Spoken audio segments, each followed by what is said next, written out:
Hi hello నమస్తేనండి. So ఈ వీడియోలో మనం పత్తి పెట్టిన మొదటి 15 రోజులలో మనకు ఇలా రూపాయి పురుగులు అనేది అటాక్ చేయడం జరుగుతుంది. మనకు ఈ పత్తి చెట్లని లేత ఆకుల్ని తినేయడం జరుగుతుంది. మీకు చూపిస్తున్నాను చూడండి, లేత ఆకుల్ని ఎలా తినేస్తున్నాయో. సో ఒక్కొక్కసారి మధ్యలో నుండి కూడా కట్ చేసే ఆకులన్నీ తినేసిన తర్వాత మధ్యలో నుండి కూడా కట్ చేయడం జరుగుతుంది. సో అవి ఒక్కోసారి ఎండిపోవడం కూడా జరుగుతుంది. సో దీని నివారణ ఎలా చేసుకోవాలి అనేది మనం ఈ వీడియోలో చూసుకుందాం అన్నమాట. సో ఎవరైనా మన ఛానల్ పైన కొత్తగా ఉంటే మన ఛానల్ సబ్స్క్రైబ్ చేసుకోండి, బెల్ ఐకాన్ ఆన్ చేసుకోండి. నెక్స్ట్ వచ్చేసి మనం చూసుకున్నట్లయితే మన ఛానల్ పైన ముందుగా మిరప పంట మరియు పత్తి పంటలో వచ్చే ప్రతి ఒక్క పురుగు సమస్యలు కావచ్చు, మనకు మిరప పంటలో వచ్చే వైరస్ నివారణ కోసం మందులు, అన్ని విషయాలు మన ఛానల్ ఈ వీడియో ద్వారా మన ఛానల్లో పెట్టడం జరుగుతుంది.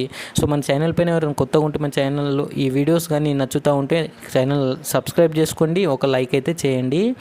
సో మనం చూసుకున్నట్లయితే పత్తి పంటలో మనకు స్టార్టింగ్ నుండే చేయవలసిన కొన్ని పనులు అయితే ఉన్నాయో అవి మనము ముందుగా మన వీడియో ద్వారా చెప్పడం జరుగుతుంది.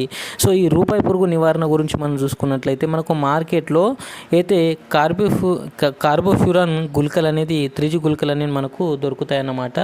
ఇవి మనకు ఎకరానికి వచ్చేసి 9 నుంచి 10 కేజీలు అయితే మనకు దాని ఏదైతే గ్రాన్యువల్స్ రూపంలో ఉంటాయి అవి మనం ఉష్కలో కావచ్చు లేకపోతే మట్టిలో కలుపుకొని అయితే చల్లుకున్నట్లయితే మనకు అవి దీని వాసనకు అదేవిధంగా దాని బాడీకి ఏదైతే మన గ్రాన్యువల్స్ టచ్ అవుతుందో అది టచ్ అయిన తర్వాత దాన్ని ఏదైతే మనకు దాని పై మీద ఒక దురదలాగా అయ్యి అవి చనిపోవడం జరుగుతుంది అన్నమాట.